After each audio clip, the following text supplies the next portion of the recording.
জয় শ্রীকৃষ্ণ। রাধে রাধে।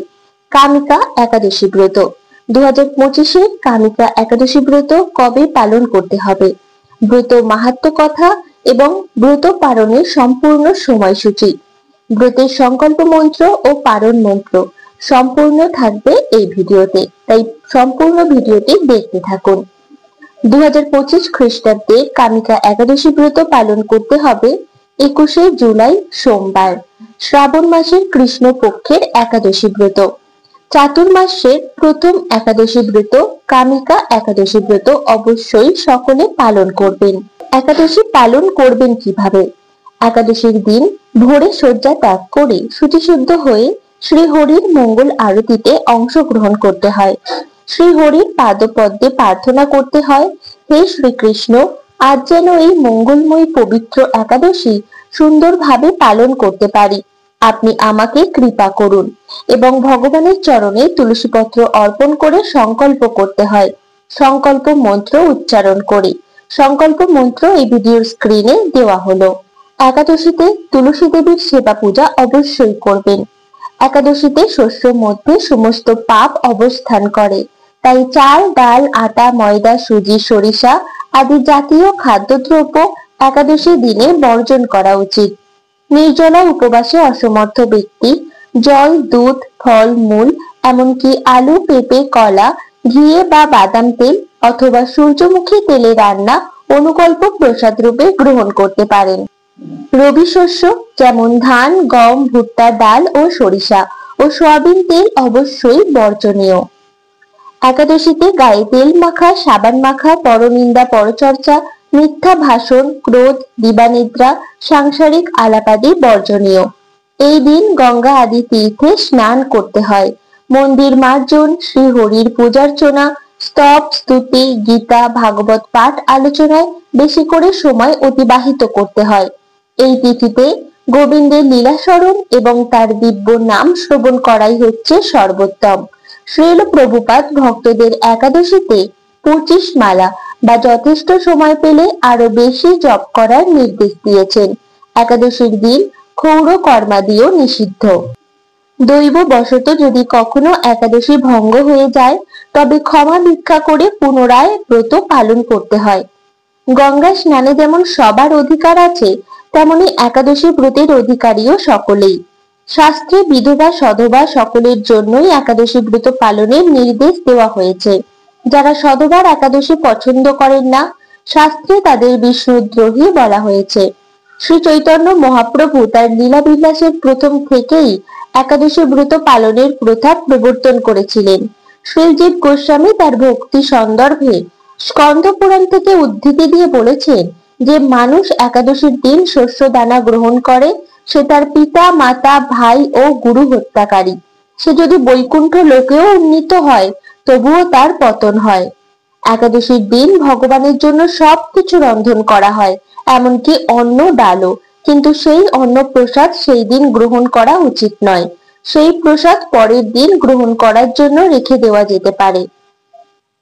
একাদশীতে উপবাস অত্যন্ত গুরুত্বপূর্ণ, তবে কেবল অনাহারে উপবাস করাটাই মুখ্য উদ্দেশ্য নয়। মুখ্য উদ্দেশ্য হচ্ছে গোবিন্দ বা শ্রীকৃষ্ণের প্রতি অধিক শ্রদ্ধা ও প্রেম পরায়ণ হওয়া। উপ মানে নিকটে, বাস মানে অবস্থান করা, অর্থাৎ শ্রীহরির নিকটে অবস্থান করা। একাদশীর দিন উপবাস করার মুখ্য উদ্দেশ্য হচ্ছে শারীরিক আবশ্যকতাগুলি খর্ব করে ভগবানের মহিমা কীর্তন এবং অন্যভাবে ভগবানের সেবা করে সময়ের সৎ ব্যবহার করা। একাদশীর দিন নির্দিষ্ট একাদশী ব্রত মাহাত্ম্য কথাটি পাঠ বা শ্রবণ করতে হয়। এখন শ্রবণ করুন কামিকা একাদশী ব্রত মাহাত্ম্য কথা। শ্রাবণ কৃষ্ণ পক্ষিয়া কামিকা একাদশীর কথা ব্রহ্ম বৈবর্ত পুরাণে যুধিষ্ঠির শ্রীকৃষ্ণ সংবাদে বলা হয়েছে। যুধিষ্ঠির মহারাজ শ্রীকৃষ্ণকে বললেন, হে গোবিন্দ, হে বাসুদেব, শ্রাবণ মাসের কৃষ্ণপক্ষের একাদশীর নাম এবং মাহাত্ম্য সবিস্তারে আমার কাছে বর্ণনা করুন, তা শুনতে আমি অত্যন্ত কৌতূহলী। প্রত্যুত্তরে ভক্তবৎসল ভগবান শ্রীকৃষ্ণ বললেন, হে রাজন, পূর্বে দেবর্ষি নারদ প্রজাপতি ব্রহ্মাকে এই প্রশ্ন করলে তিনি যে উত্তর প্রদান করেছিলেন আমি এখন সেই কথাই বলছি। আপনি মনোযোগ সহকারে তা শ্রবণ করুন। এক সময় ব্রহ্মার কাছে ভক্তশ্রেষ্ঠ নারদ জিজ্ঞাসা করলেন, হে ভগবান, শ্রাবণ মাসের কৃষ্ণপক্ষিয়া একাদশীর নাম কি? এর আরাধ্য দেবতাকে? সেই ব্রতের বিধি বা কিরকম, এবং এই ব্রতের ফলে কি পুণ্য লাভ হয় তা সবিশেষ জানতে ইচ্ছা করি। আপনি কৃপা করে আমাকে তা জানালে আমার জীবন ধন্য হবে। শ্রী নারদের কথা শুনে ব্রহ্মা অত্যন্ত সন্তুষ্ট হলেন। তিনি বললেন, হে বৎস, জগৎ জীবের মঙ্গলের জন্য আমি তোমার প্রশ্নের যথাযথ উত্তর দিচ্ছি, তুমি তা শ্রবণ করো। শ্রাবণ মাসের কৃষ্ণপক্ষিয়া একাদশী কামিকা নামে জগতে প্রসিদ্ধা। এই একাদশীর মাহাত্ম্য শ্রবণে বাজপেয় যজ্ঞের ফল লাভ হয়। ভগবান শ্রীহরির পূজা অর্চনা অপরিমিত পূর্ণ ফল প্রদান করে। গঙ্গা, গোদাবরী, কাশী, নৈমিষারণ্য, পুষ্কর ইত্যাদি তীর্থ দর্শনের সমস্ত ফল একমাত্র কৃষ্ণ পূজার মাধ্যমে কোটি গুণ লাভ করা যায়। সাগর ও অরণ্যযুক্ত পৃথিবী দানের ফল, দুগ্ধবতী গাভী দানের ফল অনায়াসে এই ব্রত পালনে লাভ হয়। যারা পাপপূর্ণ সাগরে নিমগ্ন, এই ব্রতই তাদের উদ্ধারের একমাত্র সহজ উপায়। এই রকম পবিত্র পাপনাশক শ্রেষ্ঠ ব্রত আর জগতে নেই। শ্রী হরি স্বয়ং এই মাহাত্ম্য কীর্তন করেছেন। রাত্রি জাগরণ করে যারা এই ব্রত পালন করেন তারা কখনো দুঃখ দুর্দশাগ্রস্ত হন না। এই ব্রত পালনকারী কখনো নিম্নজনী প্রাপ্ত হন না। কেশব প্রিয়া তুলসী পত্রে যিনি শ্রী হরির পূজা করেন, পদ্ম পাতায় জলের মতো তিনি পাপে নির্লিপ্ত থাকেন। তুলসী পত্র দিয়ে বিষ্ণু পূজায় ভগবান যেমন সন্তুষ্ট হন, মণি মুক্তাদি মূল্যবান রত্ন মাধ্যমেও তেমন প্রীত হন না। যিনি কেশবকে তুলসী মঞ্জুরি দিয়ে পূজা করেন তার জন্মার্জিত সমস্ত পাপ ক্ষয় হয়ে যায়। এই প্রসঙ্গে ব্রহ্মা বললেন, হে নারদ, যিনি তুলসীকে প্রত্যহ দর্শন করেন তার সকল পাপ রাশি বিদূরিত হয়ে যায়। যিনি তাকে স্পর্শ করেন তার পাপ মলিন দেহ পবিত্র হয়। তাকে প্রণাম করলে সমস্ত রোগ দূর হয়। তাকে জল সিঞ্চন করলে যমও তার কাছে আসতে ভয় পান। শ্রী হরিচরণে তুলসী অর্পিত হলে ভগবত ভক্তি লাভ হয়। তাই হে কৃষ্ণ ভক্তি প্রদায়িনী, তোমায় প্রণাম করি। যে ব্যক্তি হরিবাসরে ভগবানের সামনে দীপদান করেন, চিত্রগুপ্ত তার পুণ্যের সংখ্যা হিসাব করতে পারে না। তার পিতৃপুরুষেরাও পরম তৃপ্তি লাভ করেন। শ্রীকৃষ্ণ বললেন, হে রাজন, আমি আপনার কাছে সর্ব পাপ হারিণী কামিকা একাদশীর মাহাত্ম্য বর্ণনা করলাম। অতএব যিনি ব্রহ্ম হত্যা, ভ্রূণ হত্যা, পাপ বিনাশিনী, মহাপুণ্য ফলদায়ী এই ব্রত পালন করবেন ও এই মাহাত্ম্য শ্রদ্ধা সহকারে পাঠ অথবা শ্রবণ করবেন, তিনি সর্ব পাপ থেকে মুক্ত হয়ে বিষ্ণু লোকে গমন করবেন। এই হলো কামিকা একাদশী ব্রত মাহাত্ম্য কথা। একাদশী ব্রত পালন করে একাদশী ব্রতের পরদিন সকালে প্রাতঃস্নান সেরে ভগবানের পূজা করে পারণ মন্ত্র উচ্চারণ করে শস্য জাতীয় প্রসাদ গ্রহণ করে সময়ের মধ্যে পালন করতে হয়। 2025 খ্রিস্টাব্দের কামিকা একাদশী ব্রতের পালনের সময়সূচি প্রদান করা হচ্ছে, দেখে নিন।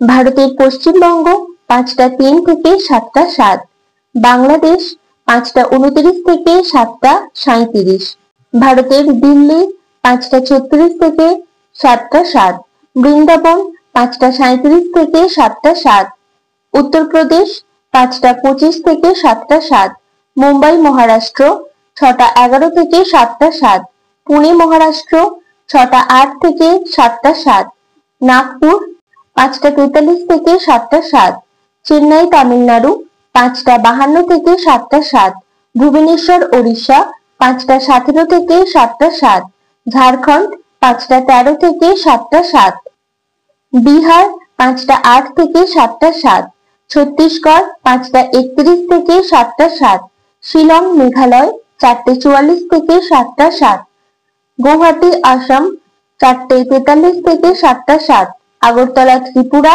4টে 49 থেকে 7টা 7, মিজোরাম 4টে 44 থেকে 7টা 7, মণিপুর 4টে 36 থেকে 7টা 7, নাগাল্যান্ড 4টে 32 থেকে 7টা 7, অরুণাচল প্রদেশ 4:35 থেকে 7টা 7, সিকিম 4:53 থেকে 7টা 7, উত্তরাখণ্ড 5:25 থেকে 7টা 7, হিমাচল প্রদেশ 5:30 থেকে 7টা 7, পাঞ্জাব 5:39 থেকে 7টা 7, হরিয়ানা 5:39 থেকে 7টা 7, রাজস্থান 5:54 থেকে 7টা 7, গুজরাট 6:09 থেকে 7টা 7, মধ্যপ্রদেশ 5:41 থেকে 7টা 7, হায়দ্রাবাদ তেলেঙ্গানা 5:52 থেকে 7টা 7, বিশাখাপত্তনম অন্ধ্রপ্রদেশ 5:32 থেকে 7টা 7, গোয়া 6:13 থেকে 7টা 7, ব্যাঙ্গালোর কর্ণাটক 6:02 থেকে 7টা 7, কেরালা 6:11 থেকে 7টা 7, জম্মু কাশ্মীর 5:37 থেকে 7টা 7, আন্দামান নিকোবর 5:04 থেকে 7টা 7। এই হলো 2025 খ্রিস্টাব্দের কামিকা একাদশী ব্রত পালনের সম্পূর্ণ সময়সূচি। সকলে খুব ভক্তি ভরে একাদশী ব্রত পালন করুন। ভক্তি হচ্ছে ভগবানকে জানার ও ভগবত প্রীতি সাধনের একমাত্র সহজ উপায়।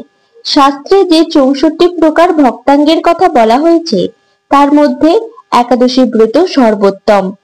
শ্রবণ কীর্তন স্মরণ আদি নবদা ভক্তির পরই দশম ভক্তাঙ্গ রূপে একাদশীর স্থান। এই তিথিকে হরি বাসর বলা হয়। তাই ভক্তি লাভেচ্ছু সকলেরই একাদশী ব্রত পালনের পরম উপযোগিতার কথা বিভিন্ন পুরাণে বর্ণিত হয়েছে। একাদশী তিথি সকলের অভীষ্ট প্রদানকারী। এই ব্রত পালনে সমস্ত প্রকার পাপ বিনষ্ট ও সর্ব সৌভাগ্য ও শ্রীকৃষ্ণের প্রীতি বিধান হয়। নারী পুরুষ নির্বিশেষে 8 থেকে 80 বছর বয়স পর্যন্ত যে কোনো ব্যক্তিরই ভক্তি সহকারে পবিত্র একাদশী ব্রত পালন করা কর্তব্য। তাই সকলে একাদশী ব্রত পালন করুন। ভগবানের সন্তুষ্টি বিধানের জন্য প্রত্যেকটি একাদশী ব্রত পালন করা সকলের কর্তব্য। আজকের এই ভিডিও এই পর্যন্তই। সকলে ভালো থাকুন, সুস্থ থাকুন। হরে কৃষ্ণ, রাধা রাধা। ভিডিওটি ভালো লাগলে অবশ্যই একটি লাইক করবেন এবং চ্যানেলটিকে সাবস্ক্রাইব করে পাশে থাকুন।